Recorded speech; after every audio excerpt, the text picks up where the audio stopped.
Welcome to the third webinar of the Euporia 2021 series on annotating literary and documentary texts through domain-specific languages.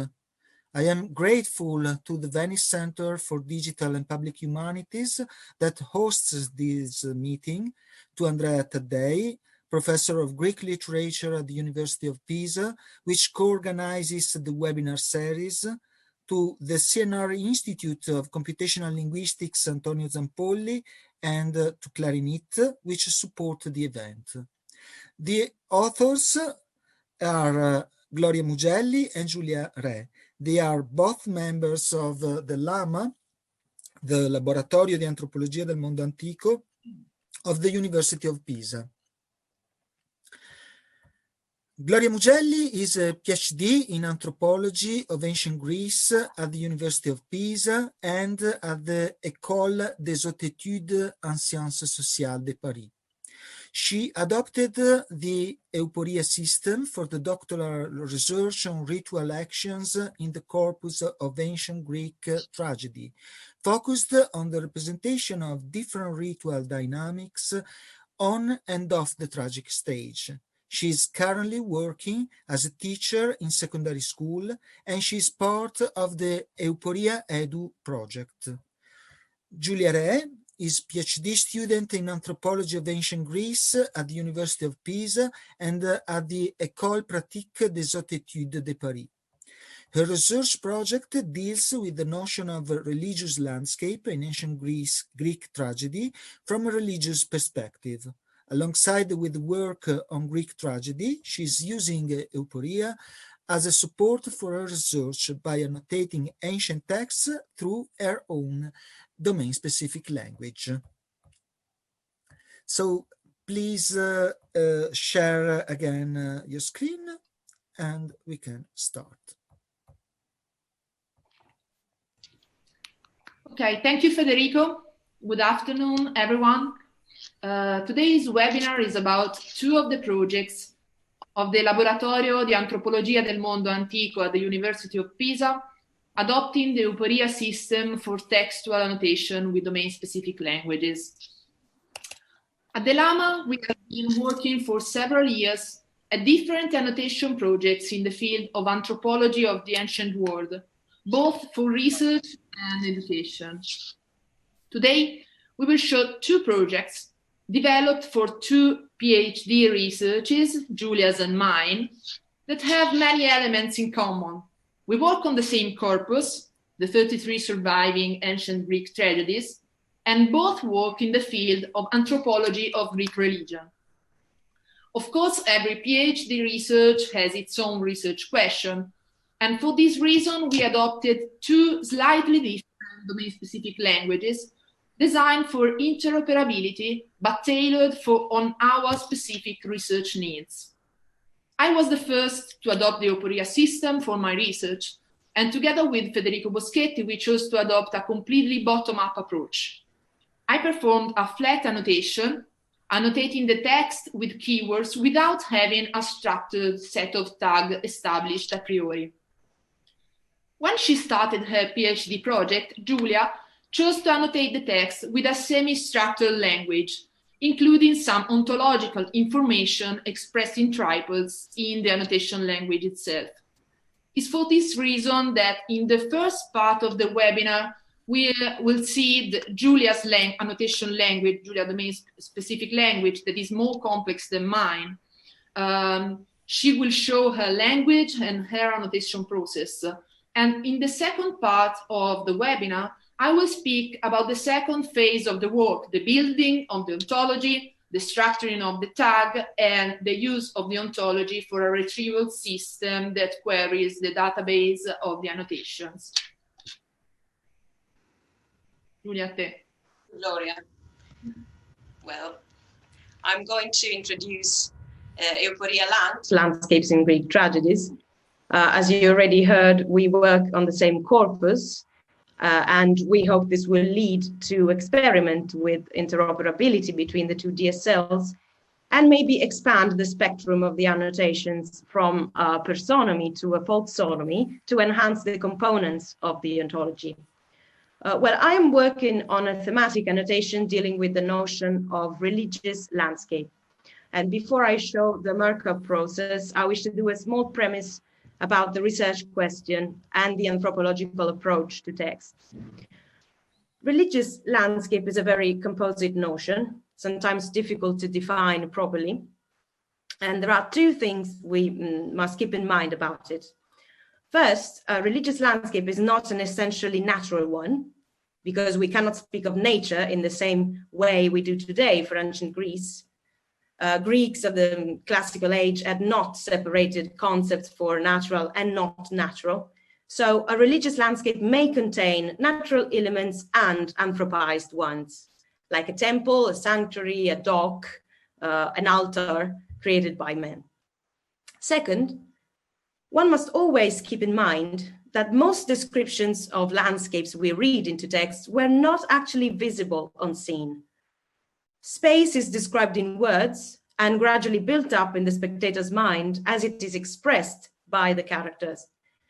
So this implies an important premise, that the poet and his public share the same mentality and create images based on social and religious categories, which we can look for in texts.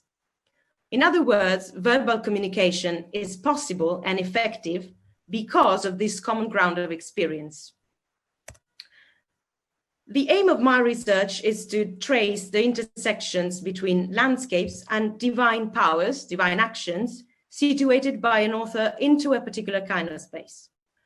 I believe that there is a link between these two elements, spaces and the gods, and I think we can sketch some patterns in the representation of tragic landscapes so we can associate one space to one or more divine actions or characteristics. This is the idea that lays behind my DSL. So I'm doing a thematic annotation of these associations between gods and spaces. And I'm trying to point out some parallels, some loci paralleli, in the form of predicates, of sentences expressed into triples with a subject, a predicate, and an object. In fact, my DSL is a semi-structured one. After the experience with the bottom-up language of Gloria's RAGT, we thought it was necessary to make the link between the DSL and an ontology expressed in tripel more immediate. So the tripel system has been directly translated into the markup language.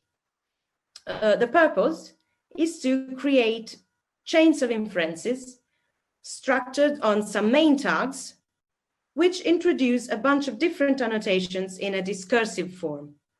The idea is to keep the DSL as close as possible to anthropological key notions and to annotate, like I was writing in my notebook, more or less, to make it really user-centered. Let's take a look to the markup language. The interface is quite simple. On the left, we have Greek text, and on the right, we find the annotations. Greek text is to be converted into CTS by a parser, and annotations are to be converted into standard markup languages like XML and TEI at the end of the work. But it is most useful for me as a classicist, as a user, to be able to use a familiar language and not to conform to a standard one, which I would need to learn completely from the start. I start by writing the verse number in the annotation section, and by separating the lemma I am considering from the annotation list with a colon. I usually begin to mark entire passages, sometimes continuous, and continuity is expressed by these 3 dots, and sometimes discontinuous, where discontinuity is expressed by a tilde. And after that, I focus on single lemmas contained in the passage.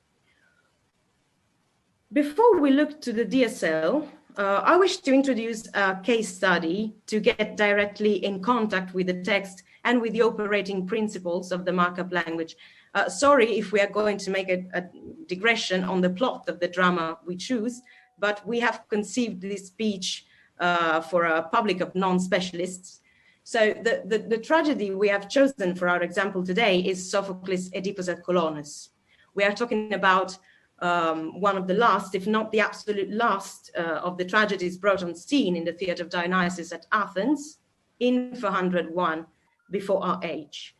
It is the story of Oedipus, the famous incestuous and murderous hero, who now old and blind is cast out of his city, Thebes, and is directed to Athens, accompanied by his daughter, Antigone.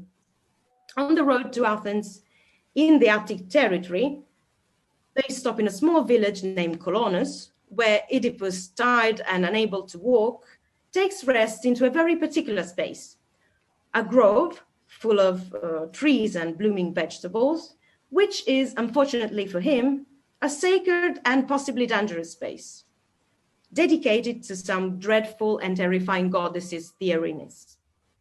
Many characters reproach the hero for getting into this place, claiming the inaccessibility of the grove, which is the property of the Erinyes. And in the first part of the tragedy, Oedipus, after getting into the sacred space, is forced by the chorus to move because that place can't be inhabited. As you imagine, the place full of references to ritual norms, to religious caution and respect for the gods. But what we are interested in is, in fact, this bunch of ritual prescriptions dealing with landscape and with the actions performed on scene. What one could find bizarre about this drama is that this inaccessible space, this holy space, will be in the end penetrated and will eventually become the spot where Oedipus' tomb is situated. So I will focus on the landscape side of the analysis, and I will show the annotation work I am doing, dealing with the notions of accessibility and inaccessibility of a sacred space, while Gloria will talk about the meaning of ritual norm. In this passage, Oedipus gets into a sacred space invoking a couple of opposite words, bebelos, accessible, and alsos theon. We are in verse 10. Alsos theon literally means grove of the gods, but we can translate it as inaccessible too. The first step of the annotation is to separate some encyclopedic elements that will be adopted by the future ontology as a sort of assumption, as a prerequisite, valid in the whole play. And this kind of data are marked by the tag ontology. As you can see, bebelos here is an attribute referred to the grove, and it means accessible. So ontology here gives a granted information and provides a translation of the lemma, because I thought that a simple translation was useful to set in motion the chain of inferences by giving the exact meaning of the Greek. Beside this encyclopedic tag, I needed another one with more or less the same scope, and I'm talking about scene, that is what was visible on scene. As you can see here in verse 10, I state that this alsos is a scene element.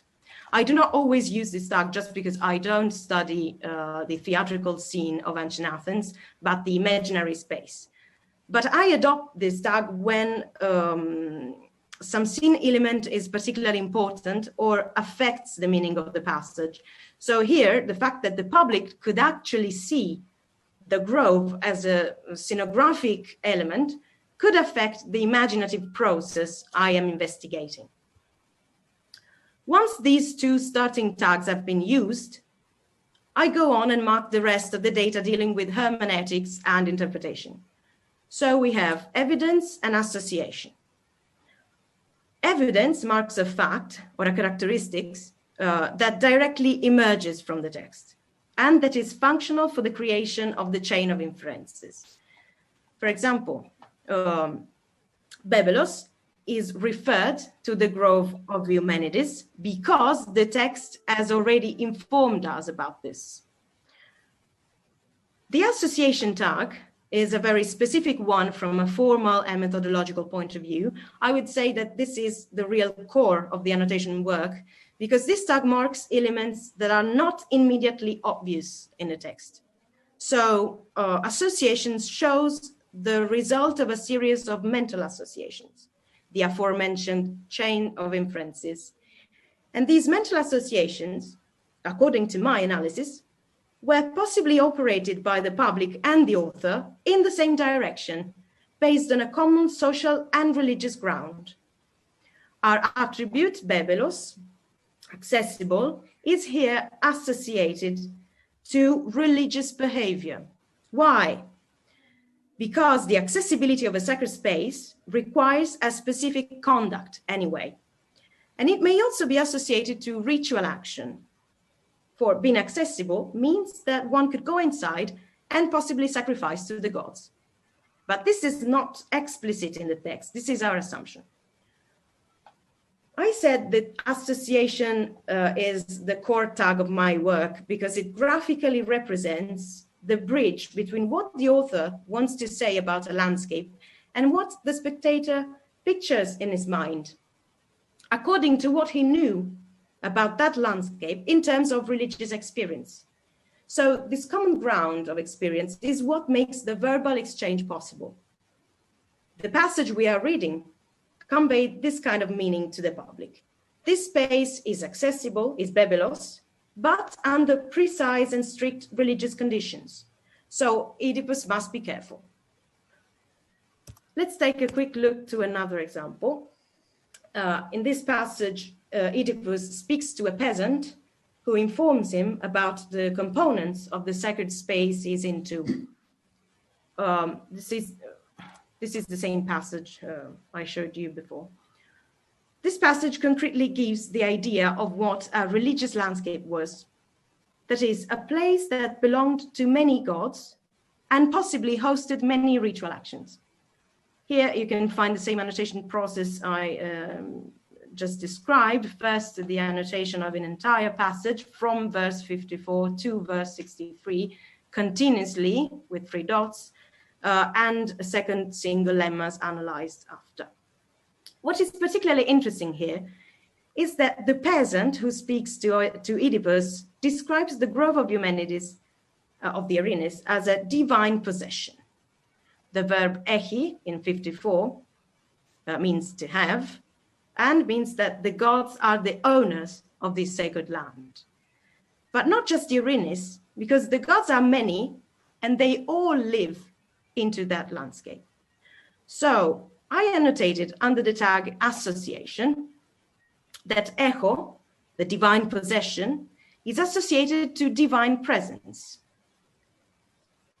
Because if a god owns a land, he or she is into that land. And with the tag evidence, I state that this divine presence involves every god mentioned in the passage. So Poseidon, Prometheus, Coloneus, and the Erinis. They all occupy this space, and they all may have a cult there. And speaking of cult, let's take a look at verse 57. This term, kalkopus odos, means a bronze fire, a pit in the ground. It was a component of the religious landscape of the Erinis. With the tag association, I say that the pit is associated with the Athenian cult of the Erinis, because the Athenian cult of the Erinis was actually hosted into a rift in the ground under the Acropolis, and could have been practiced by the same citizens who were attending the dramas. So these dramatic elements could have recalled their real experience, their material experience. So this is how the chain of inferences end, with a reference to a religious reality in Athens. In conclusion, I must make clear that I do not have an ontology yet, because this is a completely ongoing project. But as I work on texts, I always try to keep in mind the upcoming process of ontology structuring. So the final outcome could be something like the possibility to make a query with some keywords and some guidelines for the annotators who will come after me, asking the system to retrieve all the passages where a god is present or does something into a particular kind of landscape. So always a tribal scheme, who does what and where. Now it's up to Gloria to afford the question of ritual norm and Euporia RAGT. Thank you. My PhD research focused on the ritual dynamics on and off the tragic stage.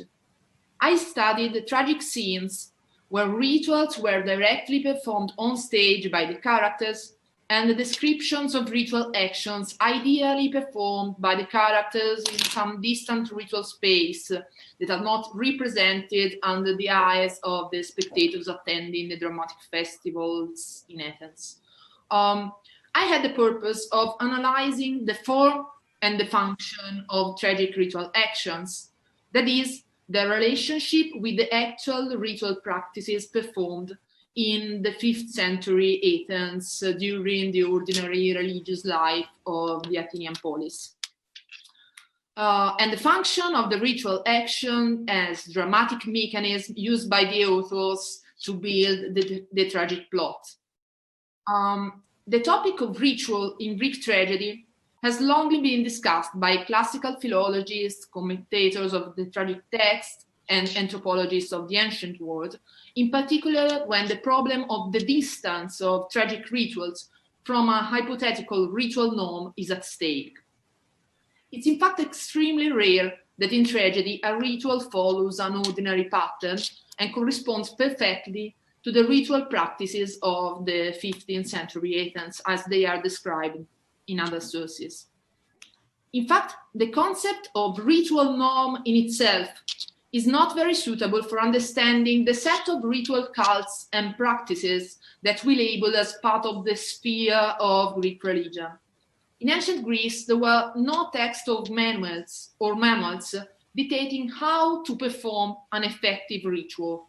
The know-how to perform different ritual actions came for the Athenian citizens from the experience of taking part in different rites and festivals. For this reason, taking into account anthropological theories on the ritual performance and its relationship with the theater, I oriented my research and structured my annotation around the concept of ritual action. I focused on the one hand on the agency and intentionality of the tragic characters, and on the other hand on the relationship between ritual and dramatic action, analyzing how the ritual practices fit into the tragic performance. And despite I think it's clear that my research and Giulia's are highly related, if on the one hand she's looking at the sacred landscape as a polyvalent space where different gods act and coexist, I was interested in the sacred space as a setting for the ritual actions of the characters, such as gestures, movements, speech acts, and so on. I found it extremely useful to organize the tag set resulting from the annotation carried out with the Euporia system in an ontology structured around the concept of ritual action. The construction of the ontology took place in a phase of my research in which, after having registered and annotated all the corpus of the tragic texts, I needed to return to anthropological theories on ritual action to have an overall perspective on the functioning of tragic rituals. Working on the structuring of my tag set allowed me to question myself on the links and the relationships between the different concepts, and on the characteristics and on the implications of each ritual without having to stick to a monolithic concept of ritual norm. The case study I will discuss today from Oedipus Coloneus concerns the ritual of supplication. In the real practice of 5th century Athens, supplication was an extraordinary ritual procedure which simultaneously mobilized issues that for moderns belong to the two spheres of the legal and of the religious domain. It was in fact an emergency procedure to get a hearing and to formulate a request, usually for asylum. The suppliants took their place in a sacred space, usually a temple or a shrine, established contact with the altar, and threatened to remain there until their request was granted. either by religious personnel or by political authorities. The guarantee of the effectiveness of the supplication lies in the threat of contamination of the sacred space. Killing a suppliant in the sacred space, driving him out by force, but also ignoring or stabbing him to death, unleashed the wrath of the god and led to terrible consequences. Here you have a diagram on how I modeled the ritual supplication in my ontology. Of course, supplication was a subset of the class of rituals. I was able to state in my ontology that supplication is usually performed on altars or shrines that are, of course, dedicated to different gods. And here you have the link with the research Giulia is carrying out at the moment. I stated that the supplication is performed by a ritual agent, a suppliant, that has to assume a certain body posture. Suppliants are usually assume a lowered or seated posture to ask the question, and supplication can have two different outcomes: success, that involves hospitality and the integration of the suppliant in the city, or failure that entails contamination and the god's anger towards the one rejecting the suppliant. In many ancient Greek tragedies, the authors exploited the dramatic potential of supplication, staging the tension between the possibility of welcoming and integrating the suppliant and the threat of contamination of the sacred space. Oedipus Coloneus is one of these tragedies. After having violated the inaccessible space dedicated to the humanities, Oedipus is guided on a stone, placed at the edge of the sacred grove, and there he actually acts as a suppliant, demanding to be buried on the Athenian land. If we take a look at the annotation of some passages from the beginning of the tragedy, it's clear that the major key themes of the supplication are mentioned in the text, from the moment Oedipus enters the scene and chooses a place to sit inside the sacred space. From the point of view of ritual and dramatic performance, the special dynamics of Oedipus' movements is anything but ordinary. Usually, tragic supplication take place directly on the stage altar, that is one of the most common stage props in Greek tragedy, in separate spaces which, unlike the one dedicated to the dreadful Erinis, allow access to an ordinary ritual practice. Usually, the tragedy opens with the suppliant that has already established contact with the altar at the center of the stage. As a suppliant, Oedipus has to deal with the sacred space with different degrees of accessibility, as we saw with Giulia's annotation. However, the characteristic of the sacred space where the ritual takes place are not the only variable that makes a supplication effective. The body of the suppliant, with its posture and attitude, can by itself grant the efficacy of a ritual supplication. The text repeatedly refers to Oedipus' posture, seated in the sacred space, and frequently includes the term hedra, a key term for supplication, which indicates at the same time the seat and the posture of the suppliant, the fact of maintaining a sitting posture and settling in a certain place. In the first part of the play, Oedipus is forced to move away from the sacred grove of the Erinis and take his place on a stone, following the instructions of the tragic chorus. In my annotation and in my research in general, I have paid close attention to passages like this, in which instructions and comments on the ritual help to reflect on the problem of the ritual norm. Even if we are not facing with an ordinary scene of supplication, Oedipus is slowly moving to assume the position of the suppliant, and the chorus gives a lot of details on the place to choose and the posture to take to perform the ritual in the right way.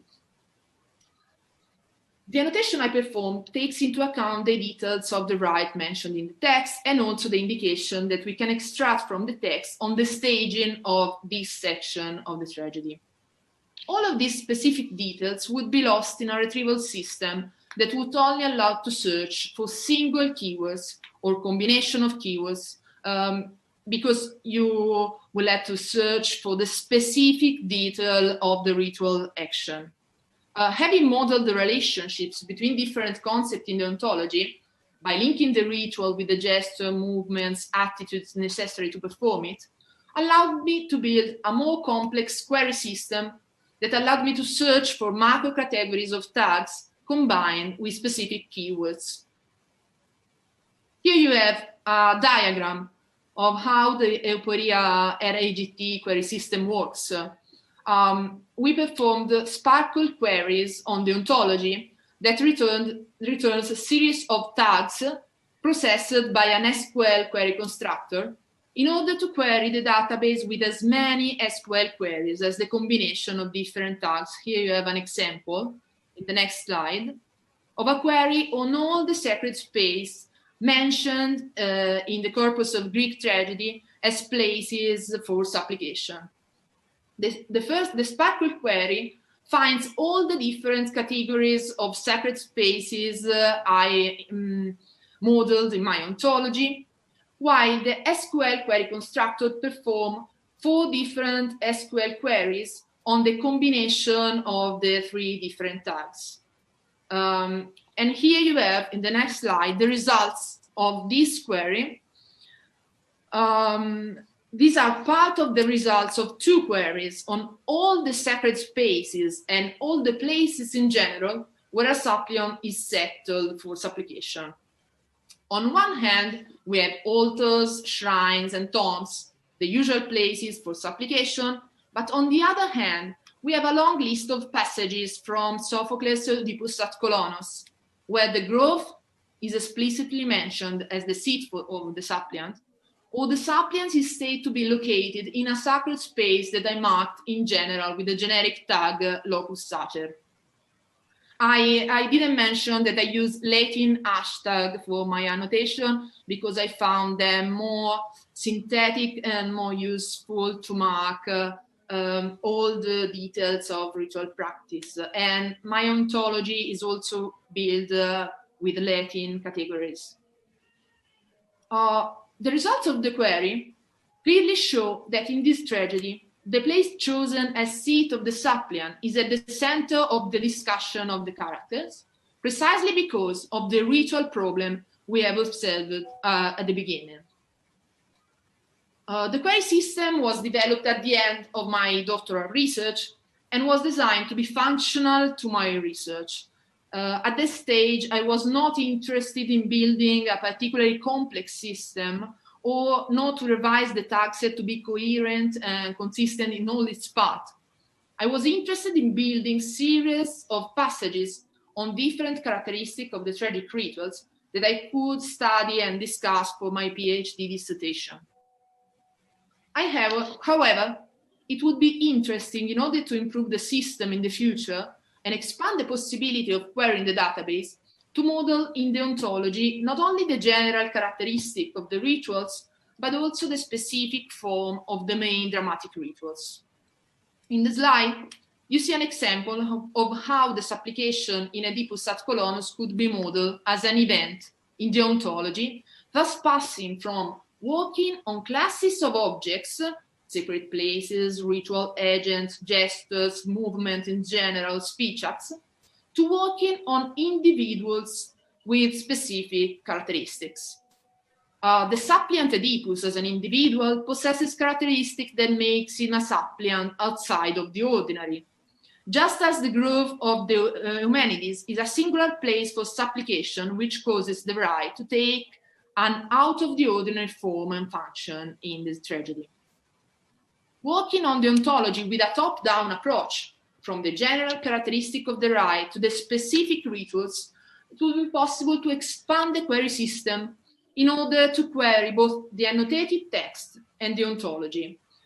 In other words, it would be possible to get, as a result, not only a list of textual passages as the one we saw, where the specific characteristic of a ritual is mentioned, but also a list of model events. For example, we could search for all the tragic rituals that take place in a sacred space that is not usually accessible, such as the Eumenides grove in Oedipus at Coloneus. This is just one possible way for extending the potential of anthropological research with the Euporia system, but I hope we have been able to show that the Euporia method has allowed us to adapt the textual annotation work to our specific research needs. In the various phases of the doctoral work, from working on the text to working on anthropological theory on rituals, the system adapted to our hermeneutical work, following the historical anthropological method, and we didn't have to adapt our research a priori to standard languages, which may not be suitable to describe both the complexity of the tragic text and the diversity of ancient Greek religion in general. Thank you.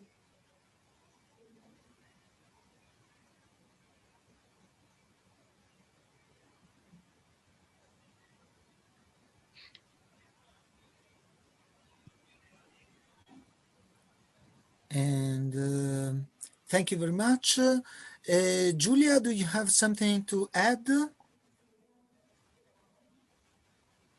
I'm perfectly content, Federico. Thank you. Okay, so please, if you have questions, you can start writing your questions in the chat, and I will forward your questions to Gloria and Giulia.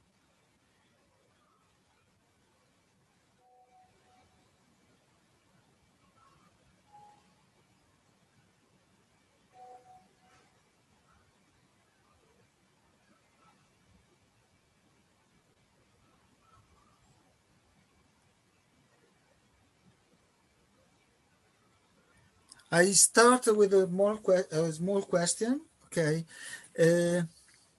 Okay, Federico Tanozzi. So better. Okay. Should I write it down, or can I ask by myself this question? Yes, of course. Federico, please.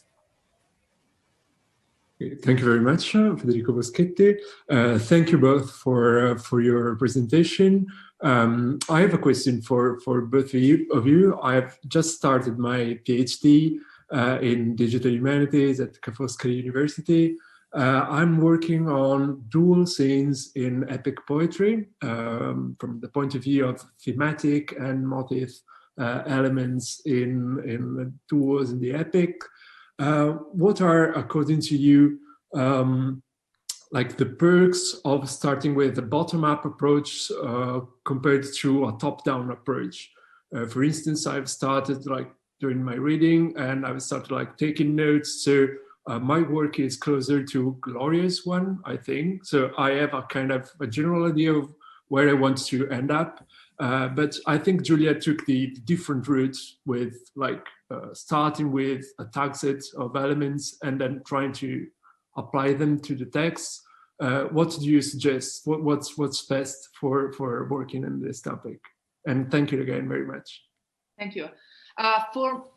From my point of view, working with a totally bottom-up approach was exactly what I need while carrying out my PhD research, because at first I had lots of ideas on all the details I wanted to study, all the different characteristics of the ritual practices. I really read the text at first, annotating lots of details, and then I had to ask myself the question: what is really relevant about what I want to study on ritual practice, about ritual practice? And the workflow of my PhD research involved at first reading all the texts and then asking myself questions about anthropological theories and ritual theories in general. So building the ontology in the second phase, when I was working on all the texts on Greek religion in general and on anthropological theories helped me a lot to ask me very precise questions about what I was doing with all my materials. And I think it's really a good process to follow performing a PhD research. Yeah, if I may add something about the system of triples. I think it is more effective when it comes to anthropological notions, because it is closer to our workflow. But of course, you have to find your workflow, so it depends on your research question. I was immediately familiar with a language which spoke of association, because I had already found this term in my studies while I was reading Louis Gernet, for example. So this is the reason why I adopted this DSL. But Euporia allows everyone to choose their own path. So keep asking yourself. And I mean, the advice is to confront your own way of writing in notebooks. It was this was the solution for me. I mean, how I wrote on my notebooks. So I wanted to write in computer. Thank you very much. It's a very interesting approach, and thank you both. I have a question for you both. Okay. So naturally, standards are crucial. Okay. So we are adopting an approach that apparently, okay, is outside the standards. But I would like that you explain these two steps, that you explain better, that you explain more about this two steps approach, no? Because in the first step, you have a bottom-up approach, okay, in which you create, it is an anarchical way, okay, to annotate, okay, in which you are totally free, okay, to create your own tag set, okay. We speak about personomies, no, because it isn't a folksonomy that is created by many people, like in Instagram, for example, okay, but it is tailored on the needs of a specific researcher. Okay, but then the second phase, okay, goes towards something that is more standardized, you know, because you create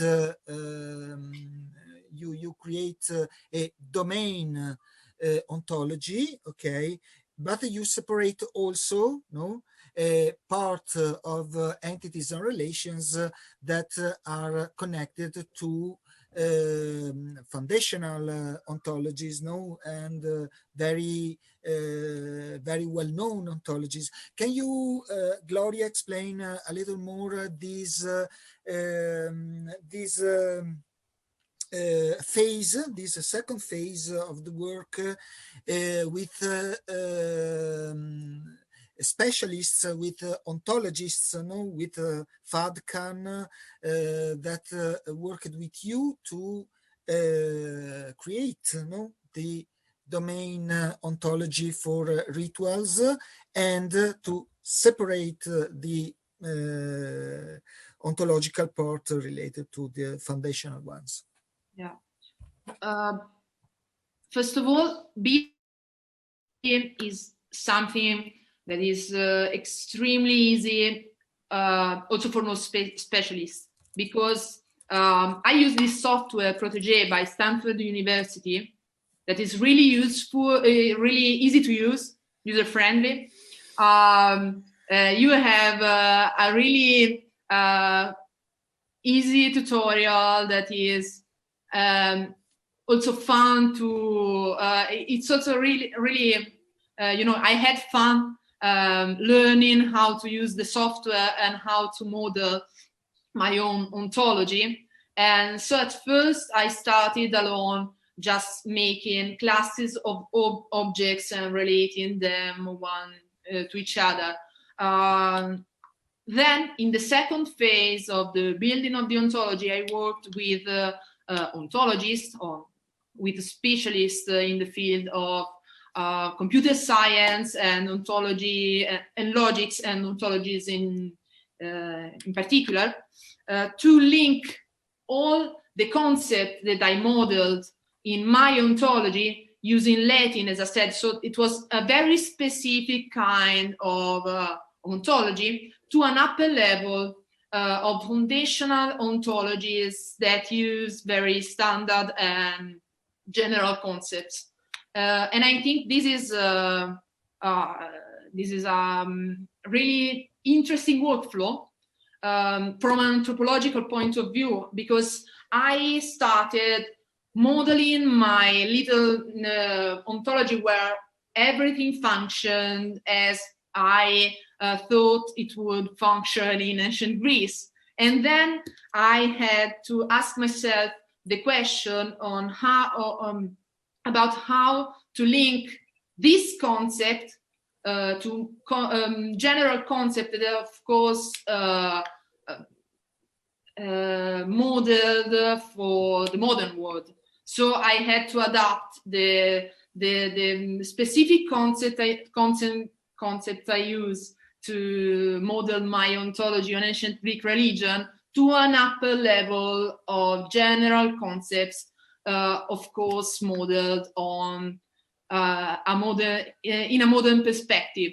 So the work with the ontologists was extremely useful for me to ask myself how to adapt what was functioning from my point of view to the point of view of computer science and of ontologists in particular.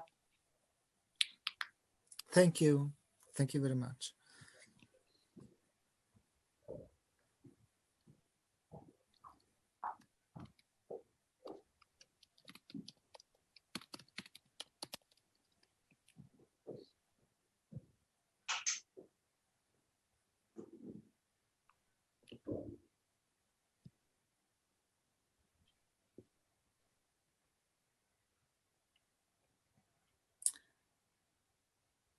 I would ask to Mauro Giuffre. Mauro, do you hear me? Can you speak?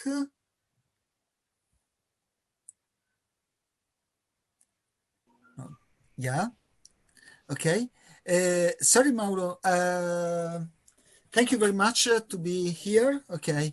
And I would know if you see some intersections with your interests and your approaches to the texts. Thank you for your kind invitation, and I would ask to the relator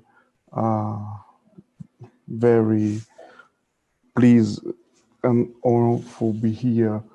So I had some difficulties in connection, and it was difficult to have a good audio file.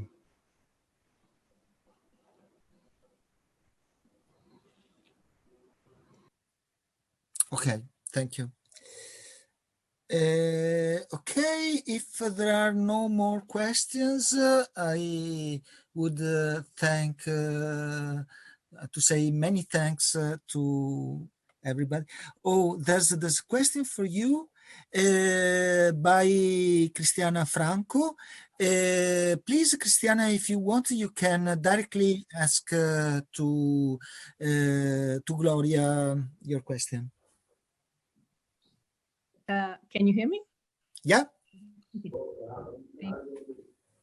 Yeah, thank you, Gloria, for your presentation. Also, Giulia's was very interesting. Now, my question is, I'm totally new to this kind of work and problems, so maybe my question is just too naive. But I was wondering, what kind of experience do you expect to have the user will have in terms of searching for ritual models? Okay, when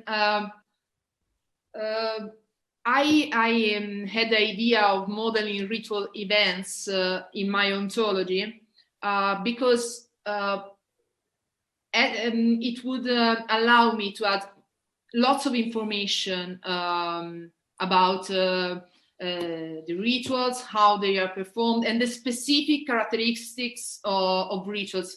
Of course, I was performing a research on the characteristic of tragic ritual in general. So the difference between the ritual practice as it is represented in tragedy and the ritual and the usual ritual practice was at the center of my research. But adding informations on the specific characteristic of the characters, the rituals, and so on, could allow a user to search, for example, for all the rituals involving a specific characters, all the rituals performed by Oedipus in Greek tragedy, all the ritual, or more general questions such as all the rituals that involves in some way a specific god, or all the rituals that involves in some way female goddesses, for example, all the sacrifices that in Greek tragedy are dedicated to female goddesses. These complex researches would be very simple if you model specific ritual events. At the moment, I am able to search for example, all the animals that are involved in animal sacrifices in Greek tragedy, or all the ritual the tragic rituals that involve or also the instruments, the different kinds of instruments that are used. All the different kinds of instruments used in tragic rituals. Of course, if you add more information, this gets more and more complex and more useful for other users searching for other information. For example, you can model all the tragic characters at the different stage of their life and search for all the ritual performed by young females in Greek tragedy and so on. The more information you add and more information you are able to search. I didn't say that one of the characteristics of the ontology is that you can model things, and then the ontology itself can make inferences on the thing you model. So the more information you add, the more inferences the ontology is able to do, and the more the information you can retrieve gets more and more complex and more specific. And so it's a really interesting way to work, especially in the field of anthropology of the ancient world, of course. Thank you. Okay. Thank you, Cristiana and Gloria. And I would ask Andrea Taddei if he wants to add something also about the Lama, because Euporia is born, from a strong collaboration between the Coffee Lab, the lab of collaborative and cooperative philology, and the Lama. So if you wanted to add something, Andrea, you are absolutely welcome. Federico. Well, having been the supervisor of the of Gloria Mugelli's thesis and being the supervisor of Giulia PhD thesis, I know very well what they are doing or what they have done. And I would like just to stress the importance in Gloria's thesis of the second step she mentioned, that is the step of ontology, reshaping the categories she had been using, working on the text. But there's something who's okay. reshaping the categories she had been using while reading the text, let Gloria reshape her own questions about the themes she was writing on in her thesis, and I hope the same will happen with Giulia. Federico told me to say something about our Laboratorio di Antropologia del Mondo Antico here in Pisa. We are a group of teachers, PhD holders, and PhD students who works on anthropology on the ancient world, means anthropology of the ancient Greece mainly, because we are teachers of ancient Greek literature and language, and we work both on ancient Greek religion, ancient Greek law, Greek tragedy and epics, and on the history of culture, because as perhaps you know, we have here, and when I say here, I mean here in my bureau, where now I'm speaking, the archives of the unpublished papers of Louis Gernet and Jean-Pierre Vernant. They are over there. And but we have digitized all these materials, and you are free to browse them on our website that I can write down in the chat if you want. So thank you. That's all, Federico. Thank you. Thank you very much. Thank you very much. Now it is 6 p.m. So I want to say you that the next meeting will be yeah. Thank you very much. So next week, David Chamberlain will speak about a domain-specific language for metrical analysis. David, if you wanted to add a couple of words on these, or yeah? Sure. Let me see if I can turn my video on. Sorry, I don't have my camera very well set up here today. Thank you very much. So I've been working on a project to annotate Greek and Latin meter for a couple of years. And I think in this context, one of the questions that I've been drawn back to is one that I began with, which is how much work do we let the computer do? And how much work do we do laboriously by hand? Because computers are very good at figuring out Greek meter, but they fail exactly where we really need help. So I'll be talking about the kind of dilemma of algorithmic analysis versus human analysis, and also the terms or languages that make for an efficient annotation. Yeah, exactly. Thank you very much. This is crucial. This is crucial for us that works on domain-specific languages, because we want to have a human-centered approach, a user-centered approach and a human-centered approach in which the specialist is focused on its own domain of knowledge. So we don't want that the annotator, that write, for example, a comment, must know, must study something that is totally alien to his or her own domain of knowledge.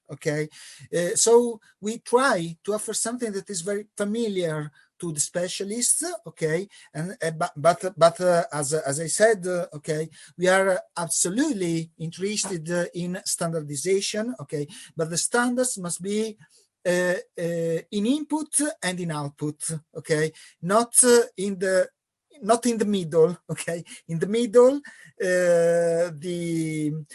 the specialist must have in his hands something that is very familiar to him or her, and then the interoperability is afforded,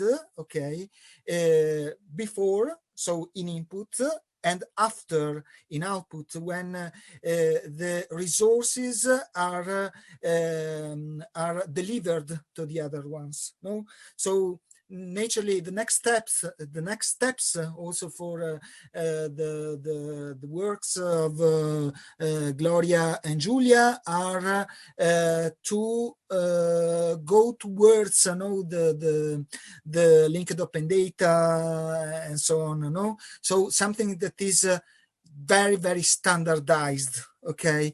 But they don't need to standardize everything in the meanwhile, okay, when they are annotating, okay. For example, in the language that Giulia is using, you saw that there are some relations, okay, that are described in an ambiguous way, in this stage of her work. For example, the relation is, okay, is ambiguous because it can be is a, it can be means, okay, it can be something else, but no mind in this phase of her work, because the Euporia approach is an incremental approach, okay, in which you refine your own annotation, okay?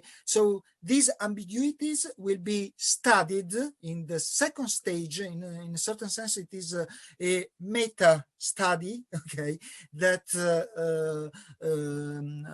Gloria, Giulia, myself, okay, do during the different phases and the incremental phases of our projects. Okay, so thank you very much to everybody, and now we have finished, and welcome to the next meeting.